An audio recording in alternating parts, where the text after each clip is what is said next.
আরিয়ান, জি mummy. এই দেখো তোমার জন্য কি নিয়ে আসছি। ওয়াও, দেখো।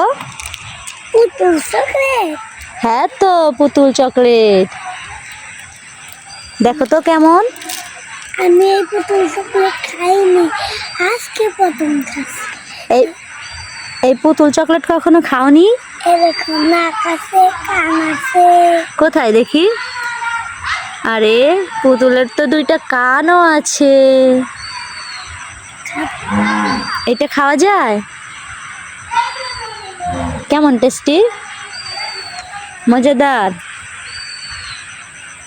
এটা কি কালার চকলেট বলো তো? বলতে পারবে? Pink colour. Pink colour. খেতে কেমন লাগছে? এই পুতুলের কান খেয়ে নিলে পুতুলে কান্না করে দিবে না? তুলে তো পানি নেই। প্রাণী নেই। আচ্ছা ঠিক আছে, তো খেয়ে নাও।